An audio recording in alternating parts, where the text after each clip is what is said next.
So let's start. Today we have Mr. ANUPAM KUNDU here.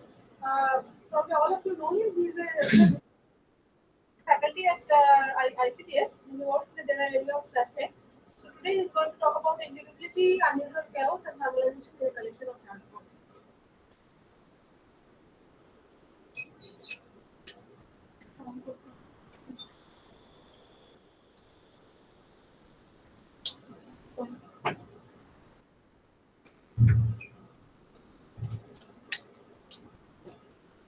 Okay. Can you hear me? Back. Okay. So thank you, for the invitation and the introduction and hospitality, of course. So I will talk about some recent results on collection of hard rods, and it's a very common system in statistical physics. Probably all of you have one point computed partial functions of hard rods in equilibrium. I'll talk about non-equilibrium physics of hard rods. Okay, so hard rod systems are integrable systems in one dimensional on a line, the integrable system. And of course, the situations will be different, results will be different from non-integrable systems. So these are results based on two works. Archive, another is only appeared on Archive 2. And these are done in collaboration with many people, Sahil and the student at ICTS. And Devorsi was a postdoc at ICTS. Now he's in B Labs. Abhishek Manos are my colleagues, Harvard from University of Merrick, and David Hughes and Steve Anthony from Houston University. Okay, so let me start with the one slide on non-integrable systems. So genetic many particle systems are non-integrable systems with genetic initial conditions. They eventually thermalize to deep state, which are described by few conservation laws that we have. For example, mass, momentum, and energy. And such systems typically have good dynamical properties like chaos, mixing, ergodicity. So, and the evolution of these systems on a macroscopic scale, scale can be described by aerodynamics equations with Navier-Stokes Fourier dissipation terms. So in one dimension, these equations look like this, where you have rho is the mass density, use the velocity field, and so this is the mass conservation equation, this is the momentum conservation, and this is the energy conservation equations. And U is the internal energy, and this is the convective part of the energy, which is flow energy. And this U, and here you see that there is a in the momentum conservation equation, there is pressure also. So these are the two quantities that comes from thermodynamics and pressure and this thing, internal energy, and these can be obtained from statistical mechanism. So locally, you assume the system to be in local thermal equilibrium. And these are dissipative terms that you actually add from linear response theory coefficients from linear response theory.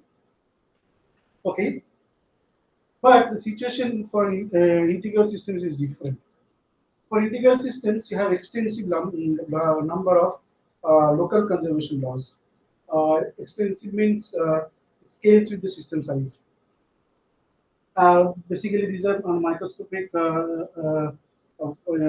These are integrals of motion of the system, and because they have extensive number of local conservation laws, uh, they fail to thermalize to give states. What do I mean by local conservation laws? That means that, so for example, in the usual systems, your energy is written in terms of some of our local energies.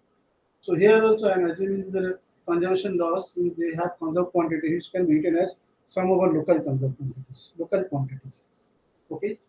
If you do not have, then you don't actually fall into the integral system. You should be able to find out as many as number of degrees of freedom, like let's say 20 degrees of freedom you need in number of conserved quantities which are which are local structure. Which is integral system. Okay, so it is. So suppose you have number of formulas scales how extensive, like Newton, those will also be considered integrable. No, they are not integrable, but they, if the formalism for hydrodynamics, you can still apply. I'll try them. Okay, so it is usually believed that such systems will not go to Gibbs ensemble. Gibbs ensemble means you have only few conserved quantities. So they go. It is believed that if you start from an ensemble and then you let it evolve, and then it is believed that it will go to generalized Gibbs ensemble. I'll tell you what generalized means, and the corresponding hydrodynamics, which is written in terms of quasi-particle densities. All these terms I'll tell you. And this hydrodynamics is generalized hydrodynamics. Okay, so what is a generalized Gibbs ensemble? So for non-integrable systems, so you know that typically you have these three conserved quantities, and these are also local conserved quantities, and the equilibrium state is written. Gibbs equilibrium state is written in terms of this conserved quantities like this. For integral systems, you have extensive number, almost like how many limit you have infinite numbers. And the corresponding generalized state is just basically have a chemical potential for all of these kinds of quantities. They have infinite number of such chemical potential. Okay, it looks a bit exotic. So more elaborately, this is the generalization. So for non-integral system, you have finite number of conservation laws, and a generalization is you have infinite number of conservation laws. And the stationary state is homogeneous, which is Gibbs ensemble for this case. And for this case, it's generalized Gibbs ensemble. Now, if you have a system, a situation in which it is not homogeneous, slightly away from homogeneous, it evolves to a homogeneous, and that evolution is, that is dynamical, is given by hydrodynamic equations, which are written in terms of densities, particle density, momentum density, energy density, like this, and the corresponding currents, which you can express in terms of the densities itself, themselves, and that's how you get hydrodynamics there. Here it gets generalized to this equation where we have infinite number of such equations. Okay, so that's the generalization. But And you are not assume they can be coupled, right? yeah, JI can depend on all It can other, depends on others. like here also, it can depend on all other, the functions of all the densities. Okay, so you have infinite number of equations. So this image is taken from this lecture notes, and and you have to deal with this, and I'll tell you how. You cannot, I mean, you can in principle, but you do not want to deal with infinite number of equations, so you need to write down densities of these fields. Okay, so these are some examples of classical integrable systems. This is a very well-known famous example, Toda model. The interaction is this exponential in separation between particles. This is hard rods, as I say, and this is another system which is called zero molar system. And today I'll talk about only hard rods. Okay, so hard rods in one dimension is an integrable systems. That means they have infinite number of conserved quantities. So the dynamics is they move in between collisions. They collide when they meet, but in between collisions they move with ballistically with some velocity. And here I'm assuming that all the, of course, they have to have same mass, otherwise it's not integrable. So they have same mass. I take it to be one. So all the conserved quantities are all moments of the momenta. Since mass is one, I'm just getting v. All moments of momenta are conserved in the dynamics. You can see that, you can imagine very easily because velocities never change. It just exchange in collision. Right? So this is the dynamics. Right? So I will talk about results on this, and there are two parts. One is the first part, I will consider aerodynamics and integrable properties. And the second part, I'll consider what happens if you put all these rods in a trap, and how integrability will break, and what happens there. Okay, so let me focus on the first part, which is the on a line, which is the integrable case, and what is the generalized aerodynamics for hard rods. Yes. How do you define this hard rod? Oh, hard rod is yeah. Sorry, thank you. Hard rod is basically you can think of points on line x and corresponding momenta. So the interaction is that no two points, so you can put the points to be in the center of the rods, and no two center of the rods can come below distance e. So this is like a, you can think of an interaction potential, let's say Reynolds Jones or WCA potential, but make it WCA potential is like this. Instead of that, it is a shaft.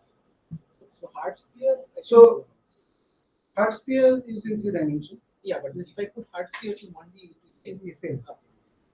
I mean, hard sphere in one yeah, is is R. it's R rod. That's right. Because The you visual don't have, is, yeah, the visual. yeah, it's like this, and this they cannot, the centers cannot come below this distance here. So this Right. So whenever they cannot come means that there is infinite energy if they want to go beyond this, and if they are not, they do not interact. Only interaction is the restriction. They cannot go. Yeah. What are these arrows? Like, Yeah, arrows are velocities. This large arrow means it has larger velocity in this direction. Small arrow means its magnitude is small, but in this direction. So it can have random velocity. That's what I mean. Okay. the ground state would be everything like, not moving. Right? Yeah, downside is like zero energy, no, not moving. Okay, great. But I'll talk about some experiments. Maybe I think you probably heard of this. I'll talk about some experiments on quantum gas, Bose gas, and let's see. Okay, so what is the aerodynamics for this system? So before that, let us consider. Okay, sorry, no. Before that, let me make some generic comments. So for integrable systems, uh, the so basically you have interactions. You can think of instead of hadrons, you think of general integrable systems. That means you have some interaction potential for which you can solve the problem. The you have n integrals of motion. Now, the systems, there are some systems that are integrals in which multi-particle scattering can be decomposed into well separated two particle scattering, and that's why you can actually, so if you start with a system in which that you have n particles with some momenta very far, they're very far. Let's say for hard rods anyway, if they are very far from each other, they are not interacting anyway. Can I write some?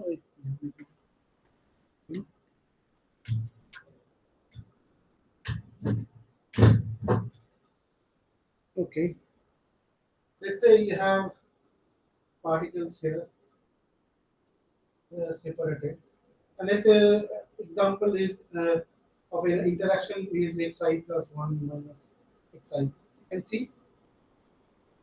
So if they are very far, they are effectively not interacting, right? And they're moving. Let's say with this momenta, they're coming.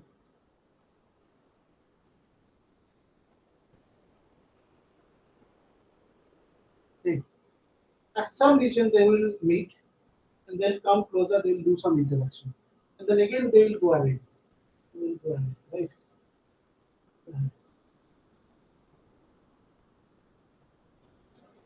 Something. I probably have so gone. Anupam, what is the type of interaction? I'm talking about this kind of interaction. It's a local interaction. Local van der Waals like. So van der Waals is not integrable. Okay. Right? There are some few set of interaction potentials for which you have this dynamics to be integrable. I'm giving one example. One interaction is this. But there are class of systems which are integrable. One is this, another is Caruso-Moser interaction, one is hard rod interaction.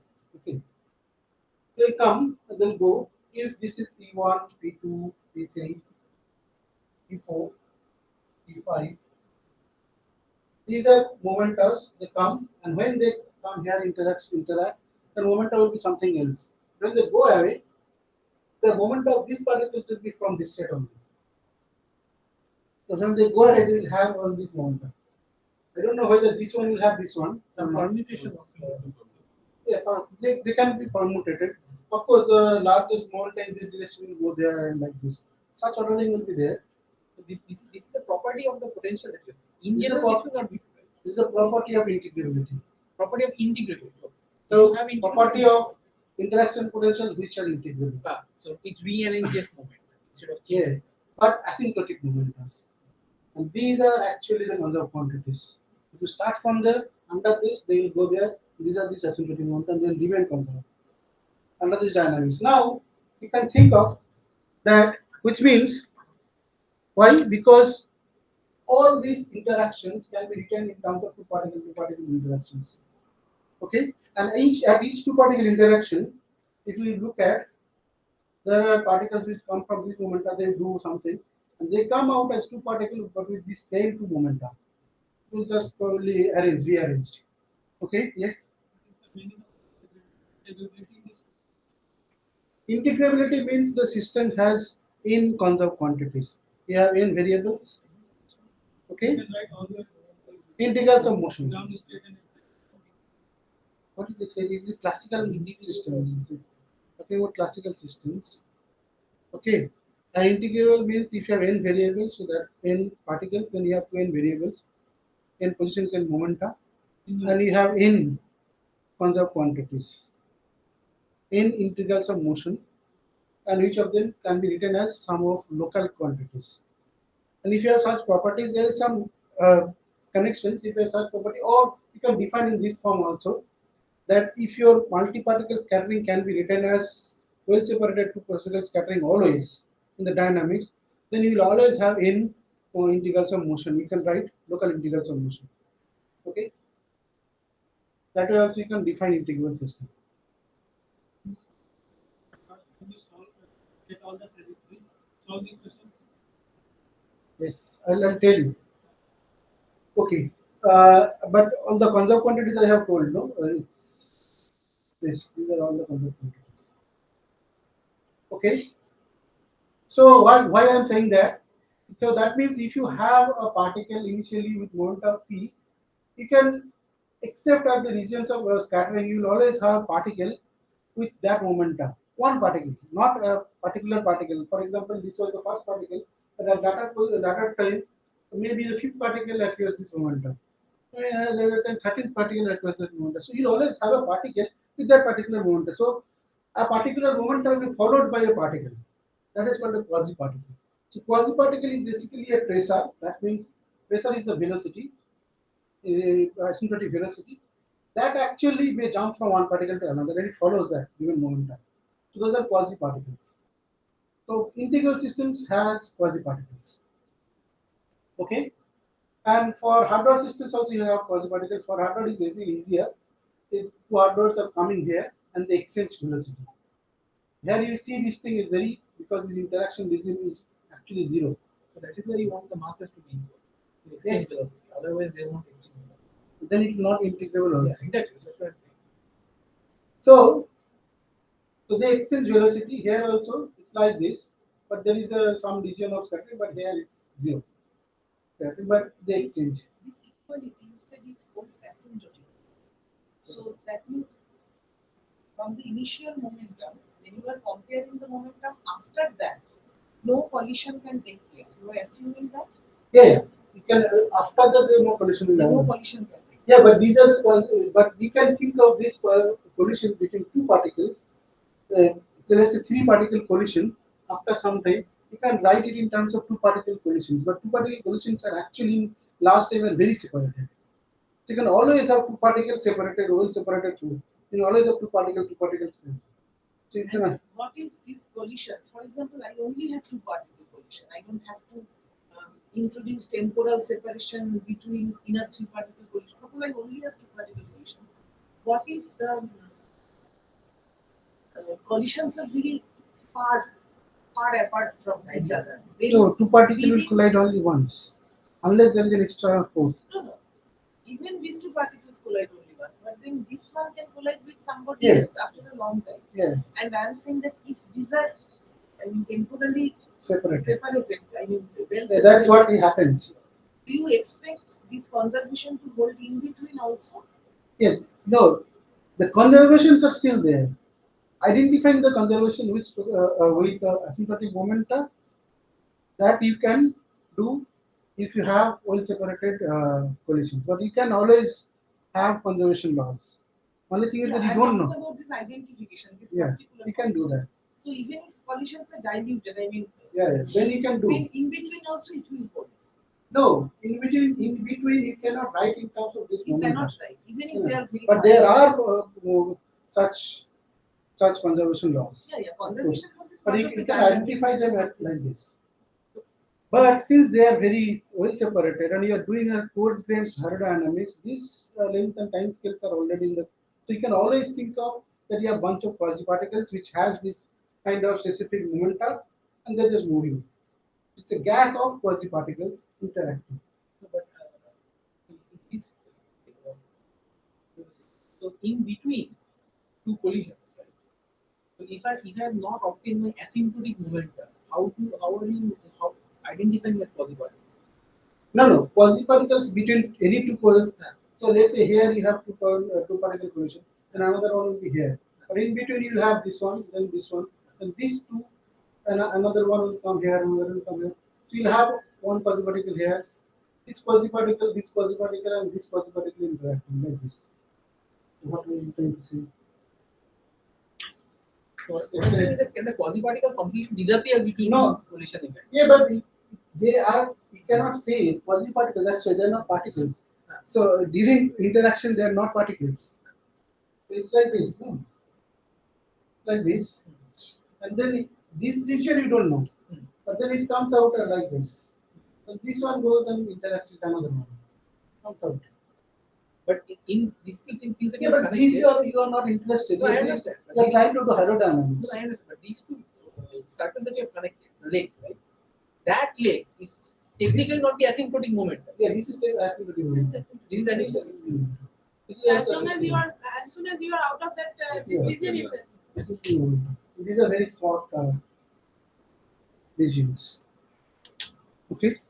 It's like So for the rod, I it's like understand. Fermi liquid theory. You have No, I understand. same So, yeah, ideas. I understand this is the asymptotic momentum for this particular example. But when you have like a length scale associated, e to the power minus that thing. Yeah. But It- this is a microscopic. Yeah, it decays with lambda, but there may be a tail of that, right? Outside. It's exponentially small and But it's not a hard cutoff, right? yeah, that's okay. But you are looking at a this is microscopic scale. So these two events have to be much farther away than the scale set by that. That's the point, right? Yes. But this is a microscopic scale, and you are doing aerodynamics it may be much 100 times or 100 times more larger scale. What's going to be what that scale? Okay, so that's not a problem. Okay, so the aerodynamics in this case will be written by phase space densities of quasi-particles, and it looks like this. So you have particles, they move with some velocity, it's an effective velocity, and this is the, I'll tell you how you can get it. It's like this equation, it's like the evolution in the phase space, and this is the density, how does the phase space density evolves. And of course, ideally you should have written an equation, infinite number of such equations. But you see that if you write down this equation, you can always get all these equations from this. These are different conserved quantities are basically different moments of some functions of velocity. In this case, is v to the power alpha. For other cases, it will be something else. These are asymptotic momenta and functions of asymptotic momenta. You can write. What is the B effective? We'll come there. Come to that. And these quasi-particles, of course, because of this, these quasi-particles are not like they're moving with their actual velocity because they're getting interacting and they change from one particle to another particle, right? So if you look at a fixed momentum, fixed velocity, that doesn't move. So if you look at the trajectory of this v particle, that doesn't move dv dt equal to dx dt equal to v. Dx dt equal to v effective. I'll tell you how. Okay, so for hard rods, levels exchange dots are basically quasi-particles. So at each collision, you can just exchange the level. So red, this was black, and after exchanging, it becomes red, and you just follow. Or red means that you're following one particular momentum. So you're following black means you're following one particular, but the exchange, this one is not exactly this dot. It was the first dot, but it has now changed the level. You can change the level and make it like this. Okay, good. So before writing this, let us consider the hard point gas. It is equal to 0 when the rod length is 0. Of course, in collision, they will just exchange momentum. actually not exceeding moment. At a half point, they just reflect each off from each other. For example, this one has velocity v, and then it gets reflected and takes this velocity v1 and v2. But if you extend the level, you can think, imagine that one particle they are not actually seeing each other. It just follows like this. And it just goes like this. So exchange level point particles become non-interacting gas. And for non-interacting gas, because we are interested in the density, in phase space density, you don't need to keep track of the levels because you have to sum over all the levels. So if you look at quantities which are symmetric about commutation about the levels, then you can work with this non-interacting gas. And let's say the phase space density of point particles is this. This is phase space velocity, position, and momentum. And look at, I'll follow this convention always. Prime means the coordinates of the point particles, and zero superscript means phase space density of the point particles. Now, for point particles, this is the phase space equation that we all know. It's a Liouville equation. This is the density of particle with velocity v, and if they move with velocity v, so this is the current. Right? This is very straightforward. Okay, good. Now, for hard rod, that equation gets changed, and it becomes an effective velocity. Why?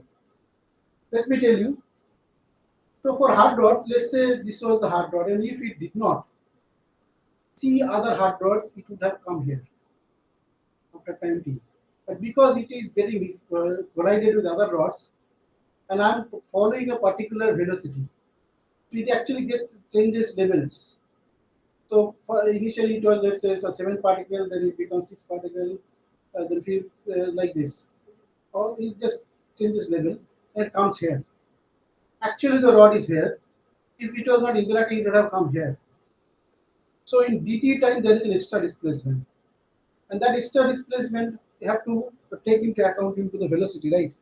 And that's why velocity is not just v, it is modified. And you can see that. So what is the effective velocity? The change, the displacement in time delta t. But this displacement is actually what is the center of the rod is doing. Center of the rod has an extra displacement. Center of the rod, if it was not interacting with others, it would have made this much. So if you take a horizontal line, let's say it is initially it was there, and it would have made this much displacement if it did not do any interaction. But because of the interaction, what is the interaction? At each collision, the one rod collides, the rod jumps by a distance because it exchanges level, right? This one, if it did not see this guy, it would have come here. But because of interaction, it actually jumped by distancing. So at each such collision, it will jump by this. So number of rods that actually have collided is equal to rate. At u rate, the rods are coming, and this is the density. So this is the number of rods per unit time, and this is delta t. This many number of rods that has collided. So the center of mass of this rod has an extra displacement like this, right? Now you said number. Here's the Which flow rods velocity. are coming? This is flow velocity. Flow. It's a yeah. At what velocity the other rods are actually Okay. hitting. So as I am moving on that frame, I am getting a flux of Rods. But I am a point particle now. Okay. Now, so this is the displacement. So in delta x region, how many such point particles are there? So let's say in L distance, L range, L length, in L length, let's say there are n hadrons. So what would be the length to put in point particles? So for each dot there are a lengths. Just remove that. This will be n equal to L minus Na. Okay. Okay. So if you divide by let's say n by yeah, this is the transformation. You can just write a equal to 1 minus an by L. This is the density of the rods. That's what I wrote. Delta x 1 minus a rho x. Okay, and this is the displacement of the point particle. So the V effective is basically this, and delta x prime by delta t is this by delta t, this thing by delta t. It becomes this is the effective velocity. This is a very heuristic argument, but there is a more complicated, more complex theory. So this is the effective velocity by which the rods are moving, and the current should be this times the density of rods, and that's how you get the current. And that's how this heuristic argument. Okay, so such a quasi-particle picture you can see for a product fluid also. You can, so whatever you are saying, you will see these quasi-particles not near the scattering, but you will see that there is always a quasi-particle, more or less. And you want to do aerodynamics of these red lines, red trajectories. Red trajectories are quasi-particle trajectories. An actual particle trajectory is this. Okay, and then you'll always have such many such quasi-particle trajectories, and you want to do aerodynamics of that. Okay, and this particle, if it did not interact with other particles, it would have come here, but because of the interaction, it actually came here, and this is the extra displacement because of the interaction. So, in general, you can write down this is the answers. It's not very difficult to explain, difficult to derive. So the particle at should be V, I wrote it should be P here, or all of them should be V. Okay, a particle at velocity V, its actual velocity plus the rate of change. So in general here, each particle on collision, it's for hard exchange, the displacement is A. But for other potential, you can find out it's basically the phase shift. It's actually derivative of the scattering shift in quantum field theory that we get. So yeah, of two particles interacting, given the potential, you can find out what is the, if it did not interact, it would have come here, but because of the interaction, it's came here, and what is the extra displacement, and that you can find out. It's called the phase shift, and that for given interaction, you can find out. So this is the amount of displacement for each at each collision. Now this is the effective, the relative rate at which two particles meet. This is the number of such collisions, and this is the amount of displacement part. So this is the per unit time number of collisions, and this is the amount of displacement. That should be the velocity, and this is effectively the equation for this. And if you put for half dot is minus a, you will get this equation. Not very difficult. Okay, so this is the Euler aerodynamics. This is the aerodynamics at Euler level. But people have also written the Navier-Stokes correction for this aerodynamics, and this was done by Benjamin and Herbert from Green-Coe formula. But these mathematicians had also derived this formula, derived this expression for the Navier-Stokes sum from more rigorous mathematics, and they have also proposed similar Navier-Stokes sums for other integral models also. And here it's like A here, but instead of that, it will involve the phi for general integral model. It will involve phi. Okay, good. So we have this aerodynamics, and what do we want to do? So we want to verify numerically the description, aerodynamic description from microscopic dynamics, and we want to study how does the non-equilibrium initial state evolve, and see if they approach a generalized Gibbs ensemble state, and what is the effect of this dissipation. Okay, so how do we do that? So what do? We compare the solutions of the generalized hydrodynamics with the same obtained by evolving microscopic dynamics. And these are some trajectories of hard rods on a ring, and this is on a box. You see that they get reflected from the walls of the box. Here it's periodic, so it's on a ring. Now to do both analytical solution as well as to do the simulation, one particular mapping is very important. That I have already talked to you a little bit. The mapping is for any configuration of the rods in a box. So let's say this is position and these are the momenta. For any configuration, you can map to a point particle by what is the mapping. Mapping is basically remove the non-accessible space between any two rods. So these are the amount of space between any two rods. You just remove them, and that's how you get a prime wave configuration for the positions and the velocities also. So from half rod configuration to half point configuration, and the boundaries of the box also get transformed. So this transformation is it clear? Or is this sorry? In Bangalore was, yes, distributed volume kind of. Yeah, it's excluded. So whatever the space that you cannot is not accessible, you just remove it, and you go to point particles. So if you do that, then point particles, as I said, they are kind of non-interacting, and you can evolve them very easily. And once you evolve them, once you go to the final state, and then you transform it back, and you get the hard rod configuration, and that's how you can solve the full problem. So you do the simulation. You can do the simulation here exactly in the hot rod dynamics, or you can do the simulation here. If you do the simulation here, it looks like this, and if you do the simulation here, the trajectories look like this. They just can meet, and but they cannot cross. They just reflect from each other. But you should be able to go back to these trajectories out from this. So you have to do the transformation back.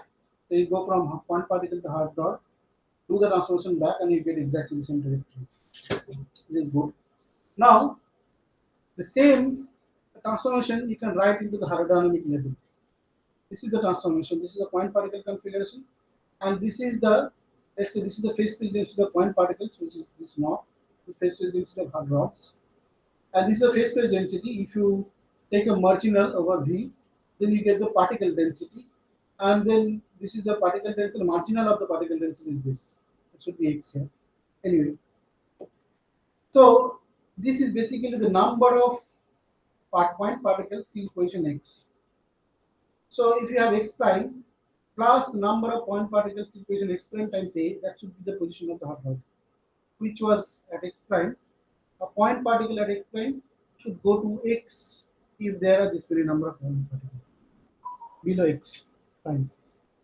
So this is the transformation from X prime to X. Is this clear? Yeah. So the hydrodynamic equation is right. The D effective is kind of a geometric term, right? Because we don't see it in a point particle. So when you are transforming the problem from hard rods to point particles, so we are removing the complicated geometry. So the question is, how can you, whenever you are solving the problem in a point particle space, when you're going back to the hard rod, so how we are capturing the geometric term D effective? You do the inverse transformation. Doesn't it depend on the dynamics? No, that transformation is true at every configuration. For every configuration, you can go to a point particle. So let's say you have configuration evolution of this trajectory or hard rod trajectories. There is an evolution of point particle trajectories, and at each time you have this mapping. So if you mark and get these map points satisfy exactly the point particle dynamics. Okay, in any case, so this is the transformation, and if you do this transformation, this equation becomes as expected, because exactly the point particle very much simpler aerodynamics. So you do not have here, it just becomes V.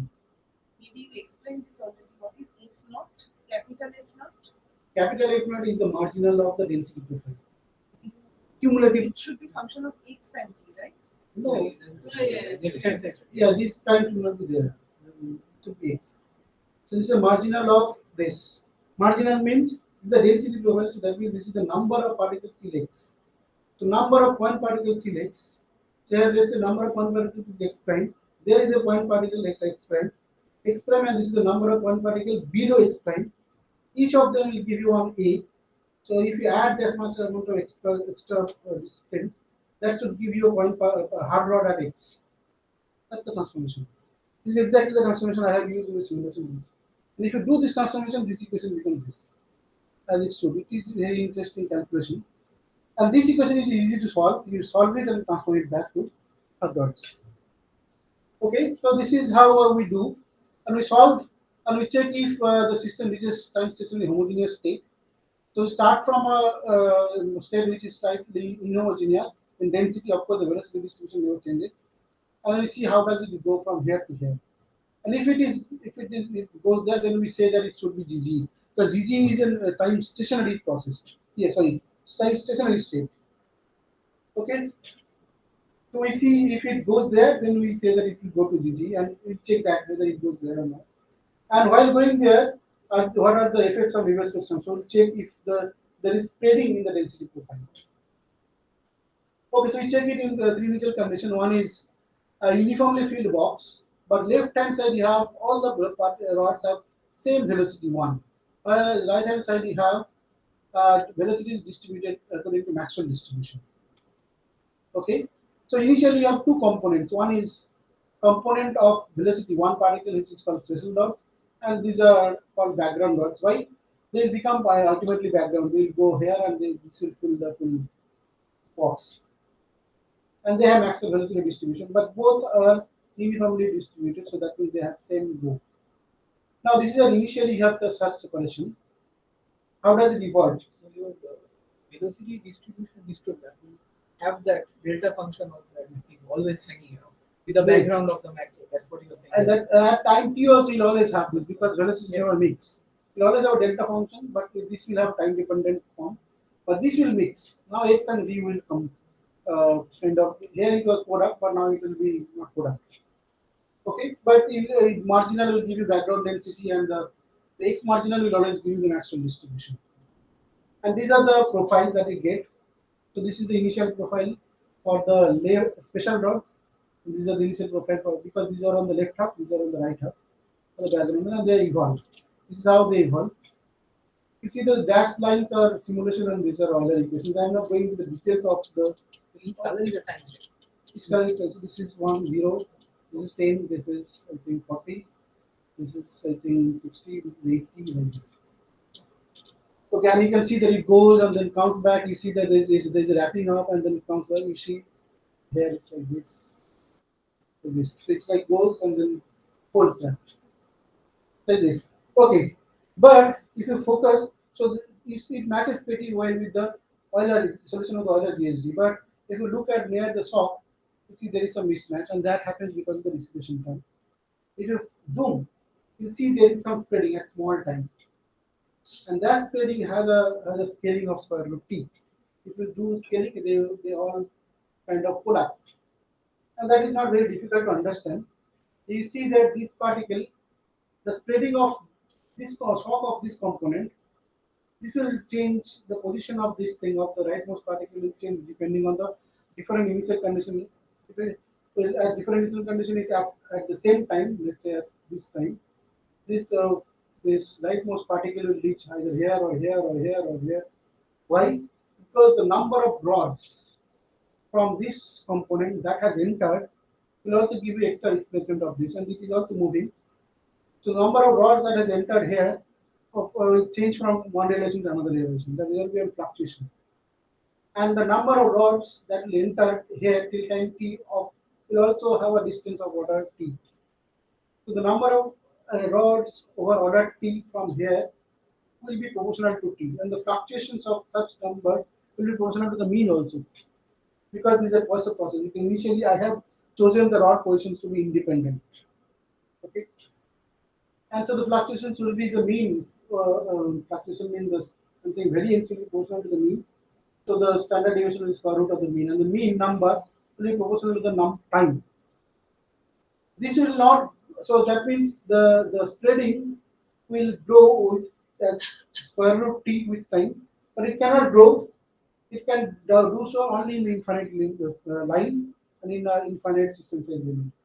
After some time, it will realize that it will be it is in a finite system, so then it will stop spreading. But there will be a final spreading. The final spreading will be proportional to square root n.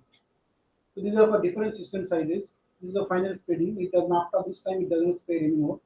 But if you look at it, it has a square root n spreading because when it stops, that means all the particles, some fraction of the particles that has already entered into the full range of these special particles, and the fraction of such dots from the background that has entered is proportional to n, right?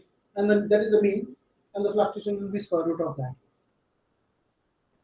Okay, good, but you see that after that since it doesn't spread, and there will be a broadening also because of the Euler, and it does not spread to the full system. If you look at two different times, there the profile I have to take it back, shift it back. The profile at time 2000 because it moves 1000 times V effective distance, but the amount of spreading is exactly amount of width. The width is exactly same, and it is not the full length of the box. So that means this shape does not change even after infinite time, and it keeps on moving around the box. So that means it does not reach a GG state. It's not a stationary state. So there are some initial conditions for which it cannot reach a GG state in this case. Okay, and in this case we have understood some of the properties of the profile, but of course it would be good to find out the full solution of this. We consider another initial condition for which one can do that, and this is actually an initial condition that was studied by Lebowitz, Farkas, and Sykes long back. So there you consider uniformly filled rods, and there are velocities are in Maxwell distribution, but you have a special rod of some velocity v naught at origin. That is always there, and then you distribute other rods. And then look at what is ask what is the probability of finding this rod at some position x at time t. Suppose if these are not rods, then at time t it would have gone only v naught time t because it will not have an extra displacement because it does not see other particles. So the distribution will be just shifted delta function. If you do Euler solution with rods, here the v effective does not change, depend on time and space because there's rho a u. U is 0 because the background particle has Maxwell distribution and average momentum of that is 0. So that's why there is no extra this thing, and the density is also not changing. This is rho naught for the background. So there is an effective velocity, but that is also constant. So it will just move again be shifted delta function, but shifted by this amount. But if you do simulation, you see a spreading. You see for different time there is a scaling. In fact, it has a scaling square root t. You multiply and have to shift it by the of course they move with the effective velocity, v effective. And this you have a scaling, and you can find the scaling form also. You can solve this equation and you can find that it's actually a Gaussian with this variance mu naught v times t, and mu naught v can be computed explicitly. In fact, this result was obtained by Lebowitz, Farkas, and Sykes from microscopic treatment, and we obtained the same result by solving this equation, Navier-Stokes, with the Navier-Stokes form. Good, but here you see that at a very large time it will can spread only square root t, and after some time when it sees that it has actually seen all the other particles, so then the collisions with all the other particles will will repeat, right, and it cannot spread anymore. So here also it will not go to a stationary state finally. We keep on moving like this. So you see that there are some initial states for which you cannot actually go to a GG state.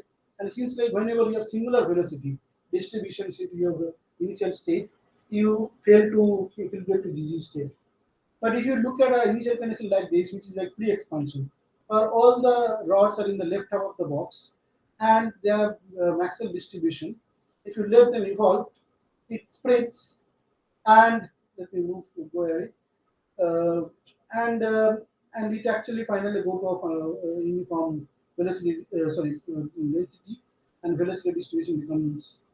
It's actually we didn't go to very large state, which will go to 0, and will go to a perfect GG state. And in this case, you can actually do some analytical calculation for point particles, and then go to the hard rod case and find out exact solutions. Okay, so we see that the Euler GSG describes the solutions of generic initial conditions very well. However, there are some small discrepancies that arise due to various solutions, and this you can see these discrepancies only if you have a very singular density profiles. You can start with a singular density profile, but you can to maintain such singular density profiles, you need to have singular velocity distributions. Otherwise, it's very difficult. And then, and if you do that, then you'll be able to see the effect of Navier-Stokes forms, at least for this kind of observables. You can think of other observables for which, for other cases also, you should be able to see. And we are looking at such observables. Like one of them will be entropy. Okay. Any questions? How much time do I have? 10 minutes? No. Any questions? Okay, so let me talk about in 10 minutes briefly about what happens if you put them in a trap. Of course, if you put them in a trap, they will break the integrability of the problem. And there are different ways of breaking the integrity. One way is you have to add interaction. If you add interaction to non-interacting systems, then they lose some more. Most of the times they lose integrity. And there are a lot of studies. One of the famous studies, funny first problem. They looked at basically in the funny first chain. If you switch up the nonlinearity, then you can break into normal modes, which are harmonic oscillators, and they will not go to thermal state. If you start with one of the mode, which is the longest mode, longest wavelength mode, if you excite that and then you let it evolve, of course they will not, because there will be no energy sharing between the modes because they are independent. Now you put a little bit of interaction, non-linearity, then there will be energy sharing, and you expect they wanted to do that experiment, and they were expecting that maybe then it will go to a thermalized state. And to their surprise, they found that it doesn't. It actually has positive periodic characteristics, and the most of the energies that you had given in one of the mode, after some time, it comes back almost 99.9% comes back to that mode. And then again, after a long time again, so there are near perfect differences, and it doesn't show any sign of equipartition. It's basically then people try to think about what is the situation, how they equilibrate or not. Actually, it equilibrates it very long time. It takes long time, and it actually diverges with the nonlinearity strength. And there are some it gave rise to many interesting results. Another way is to consider an integrable system and put it into a trap. And in that way also you can break integrity, and that is what for the hard rod case. And you can ask, usually if you would expect that the system will be a chaotic, and you can also think of that maybe the system will be algorithmic, and this system will normalize, and all these questions you one need to test whether it will be a chaotic, algorithmic, or normalize, whether the thermodynamics will be user hydrodynamics or GHD. And you see lots of interesting surprising results. So this is also one of the famous experiments that actually started also this question. And similarly, around that time there were lots of other papers by this group, Marcus Igor and others. So what were they doing? There is a lump of 1D Bose gas, basically this atom, rubidium atom. They created a blob of that and gave half of them this directional momentum, half of them this directional momentum, and let them evolve in this 1D anharmonic track, in optical track. And they evolved, and they image the density of these atoms. Don't ask me how, but they did that. This is schematic of the evolution, and this is basically image. And they see that these two blob comes, meet, and again separate, comes, meet, again separate, and they have seen such periodic merging and demerging of thousands of such periods. And now, even after thousands of such periods, they don't see any sign of thermalization in the experiment. And why is it so robust? You see, only Bose gas not in a trap is integrable system, but in a trap it's not integrable system. So that actually had to wait for these papers, which actually gave rise to this generalized hydrodynamics. But this is the hydrodynamics of integrable systems. Then there is a modification of that. If you put the trap, then you can actually write down an hydrodynamic equation which is similar looking. Ideally, you should not consider this equation. You should consider only three conserved quantity equations. But for a very for small time, or actually for a long time, the description is actually basically you take this modification to the hydrodynamics. And that is actually also your question. If you have finite number, not finite, let's say square root n number of conserved quantity. It's not finite, but it's still extensive. It can do such kind of things. Yeah. And the solutions of this actually explains many of the features of that experiment. Because this experiment was in a trap.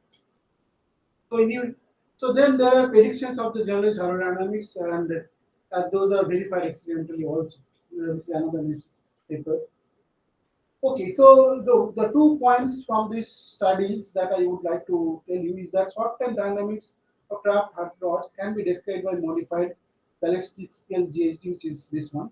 I'll just add a term from the trap. And at late time, the system does not reach a thermal gift state. It does not reach. It goes to some other state. So the question is, some of these features one should be able to see it from in classical systems also, and this is exactly what was studied by Joel Moore, Bulbul Jamini, and Simbu Kao. And this is a summary, one-page summary of the results. So they see that the phase space distribution has very fine structure, keeps on growing at large time. But at small time, the evolution of the distribution can be described by solutions of this. They look at the density at the center of the trap and look at the evolution of the density, and this is given by the solution of this equation. Okay. However, they look at the Lyapunov exponent and they find non-zero Lyapunov. That means it has chaos. But still, the evolutions of the densities are given by equations which has this kind of generalized hydrodynamic type equation. And you will see that this kind of equations has huge number of conserved quantities. But still, they see chaos. It's a bit counter intuitive things. Does that mean that what we are thinking of periodic is actually not strictly periodic, some quasi? Otherwise, how can it be chaos? Maybe some quasi, it is actually strictly not periodic. No, the time scale of chaos and time scale of equilibration could be completely different. They will not be same. You can show the time scale of equilibration to probably, I don't know, probably at it will probably go to a normal gift state after a very long time. But maybe at small time this can be described by this equation. There is no, it can, even though we can see chaos over that time scale. Because chaos is a microscopic thing. You have to see between two trajectories. And this is a hydrodynamic collective thing that you have to do. Can I get a bit of more clarification on point C? The system has gone through a Lyapunov exponent, but chaos gets suppressed with increasing. So Lyapunov exponents go to zero as you increase, or Yes, but this is I do not want to go. If you are interested, I will tell you. They did not keep the energy energy. There is a scale energy scale. They did not keep it, so that's why the overall energy was going down. So they saw this because the overall energy is going to zero. So it's going to so you have to scale the becoming energy. more and more colder. So you have to scale it, and then you see that it's actually not like this. But then is the Lyapunov exponent still finite if you scale it the right way? So it actually becomes, if you scale it, it becomes independent of it. And then at long time we found that the solution of the Sesame distribution is given by the Sesame solution. So you take out this term, make it zero. So it's basically this equation. If you solve this equation, that equation gives you the Sesame distribution, which is all these things are not very fitting, but it's interesting. So we revisited this problem and tried to ask how this system, tried to ask other questions. System ergodic can support additional microscopic conservation law. Do the thermalize in other traps? They looked at harmonic trap, we looked at aquatic trap, and can chaos and ergodicity, non-ergodicity coexist? And we looked at this question from small system to large number of particle system. Okay, so let me remind you, this is the Hamiltonian, and these are the relevant parameters. So this is the energy scale. Energy of the ground state itself is scales as n to the power delta plus 1. So you should keep this thing fixed to do a comparison for different systems. Right? Because you want to expect, you want to have your excited energy of the order of same as ground state energy. Otherwise you won't see anything. So they didn't do that. And for if the system is in quadratic trap, then you have an extra conserved quantity which is the center of mass energy, but not in quadratic trap. So we perform even molecular dynamics simulation, and aquatic trap we perform molecular dynamics simulation, and look at chaos algorithm formulation by looking at the Lyapunov equipartition of energy and the marginal distributions of position and. So this is Lyapunov, where you all know. Let me point out, if the system is actually chaotic, then if I define Lyapunov in this way, this is the separation of two close by points initially at time t divided by the initial separation log of that and 1 over t. This is the definition. If this actually grows as exponentially, then lambda t at large t will go to lambda zero, some finite value. But if it goes as power law, then this should go as log T by T, right? By definition. We see, so this is a quadratic trap for three particles and for different curves for different initial condition. And we see that most all the trajectories actually decay as log T by T. Whereas in quartic trap for n equal to 2, here we took n equal to 3 because it already has two conserved quantities, central mass and this. So you need at least 3 because 2 particle is by definition integrable. But 3 particle is, we see that it looks like it is integral, non-chaotic at least. Here we see both type of trajectories, saturating as well as decaying as log T by T as long till the time we have observed. We see both.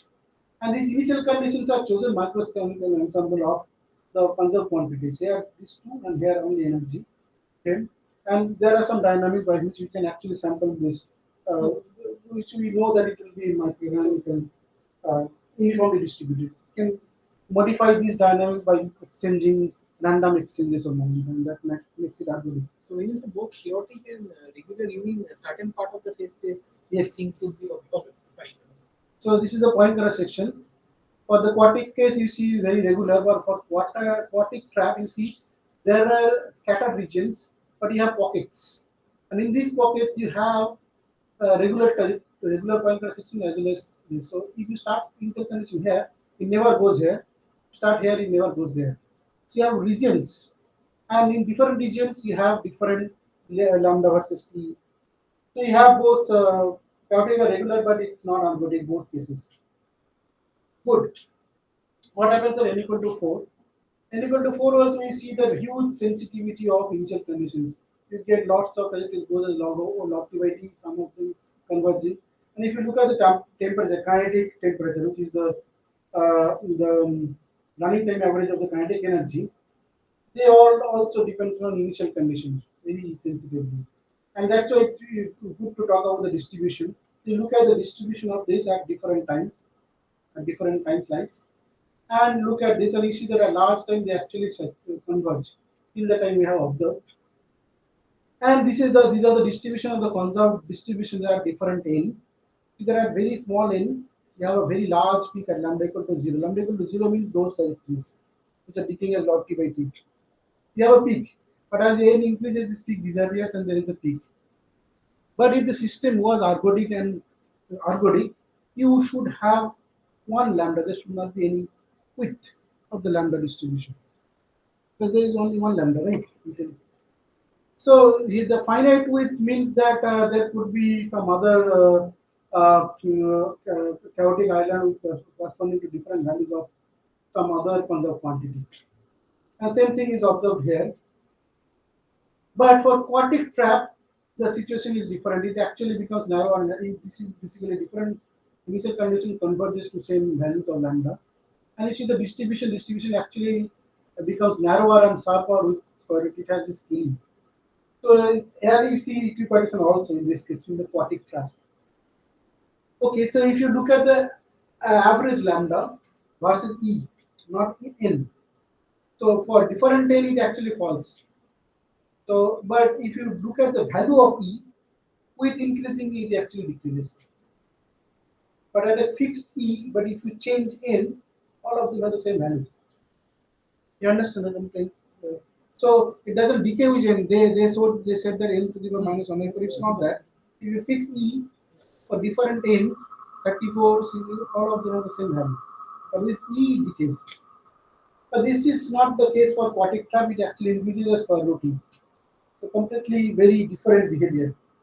So it increases with n also. With N also. There we do not see any research. Okay, so what happens at the large? So at small systems we see all sorts of mixed behavior. What happens at large systems? So we again do look at the similar initial condition as they did in the quantum Newton's pedal. We look at two blobs in the position for the velocity distribution to be initially to be thermal, the Maxwell distribution, and then let them evolve. We see that with time it goes, and it goes to a distribution which is different from Monte Carlo distribution. This red line is Monte Carlo thermal distribution, which is obtained from some very nice algorithm dynamics. And it matches with the if you do Monte Carlo also. So it doesn't go. And for the velocity distribution also, it doesn't go to the, it starts from here, but it goes here. So, and you see the difference between this and the thermal line, it actually goes to a non-zero, it's a distance measure. Good. So it doesn't thermalize in porous trap. What happens in aquatic trap? You can do the same thing to block and initial max, initial this pink line, sorry, this black line is the initial velocity distribution, and it goes to the Maxwell, Monte Carlo distribution, Gibbs distribution. So here it thermalizes. Number of particles here is 16. Even at 16 particles, it actually does show the thermalization. So here it thermalizes to Gibbs state, but here doesn't. In quartic trap, but these are hadrons. So question is, if they don't go to Gibbs state, it goes to some other state. Is that state independent of initial condition? I have one more question. So, is the suppose you had the quadratic tab and you added an extra amount of quadratic, It will go there. immediately. Not immediately. You have to go. So, is there run it. like a dynamical phase transition separating these? No, I think if you do a very small strength aquatic trap, I think for a long time it will show this behavior, and then you have to go to aquatic trap. It will go to So, deep state. so it's the strength of the quadratic trap is relevant. to the problem. Yes. Okay. But it will finally go to this thing. Okay. But Only it the depends- time scales would will go as with something with Yeah, but if you do not have any aquatic component, it will not go. But it does not go to give state. Question is, What kind of other? so the state that is different from give state, does it depend on initial condition? So look at different initial conditions, different combinations. I'm not going to the detail that we tell you that four different combination of four different initial conditions, and these are all the final stationary state. None of them are same as thermal, but they are all different. So it depends on the initial condition. Here also. So which means that in quadratic trap, maybe there is an extra local conserved quantity, even in harmonic trap. You have three conserved quantities, maybe. And if all these cases we did not keep track of that extra conserved quantity, and because of that, it may have initial condition dependence. So it says that maybe there is an extra conserved quantity, or it could be that it is there for a very long time, and then finally it will go to deep state. Why I am saying the second option also? Because see, all my results that I presented fits with the fact that if you assume that there is an extra conserved quantity and you didn't take into account in the initial condition, you should have taken your initial condition. You should have fixed your initial condition with ECL and another one. But I didn't do that. But they did the simulation, and they said that so all these question fits. This quantity is there a conserved quantity? If you have that, then all these things will fit. But they said that at intermediate times, this thing does not follow. The GSD also fits with that. Maybe there is an extra conserved quantity. So if all these statements will match, there is another statement which says that stationary state they have observed it becomes a solution of the GSD solution. That means this is no conserved quantity. Yeah, but it's still in a trap, which means that there could be infinite number of conserved quantities, or it could be that initially it looks like a multi-level system, but later it will cross over to them. So I don't know how to fit this and that together, and it can be done, but maybe this one, even with this also, one can do this. Or it could be that the state with this and the state that they get solution of this thing is very close. Because anyway, when numerically when you evaluate GHD, the stationary distribution, it's very difficult to keep track of all the other higher order conserved. They will not show.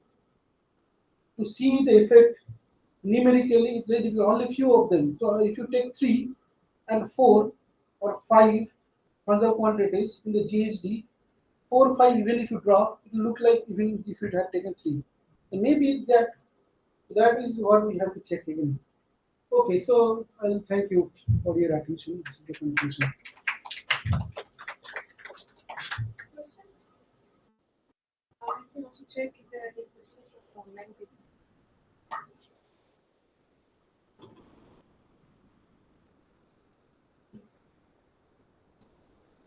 So if there are no other questions, let's thank them once again.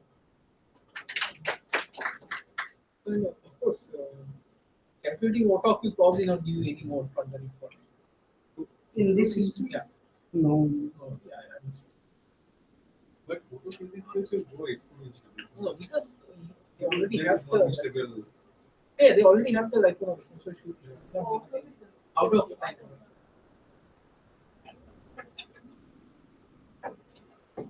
But if you do logarithmic auto, then also you get something. Like there are some papers that can distinguish that if there are like locally if there is regular island or chaotic island.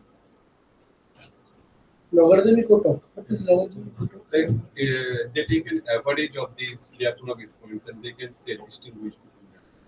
Oh, So, like, that I don't know. okay. The main point is that you have extra conserved quantity per mark. Right. Yeah, there are methods by which you can actually detect more. So this is what we have to do. No, but I'm saying extra conserved quantities means exact conserved quantities, not approximate.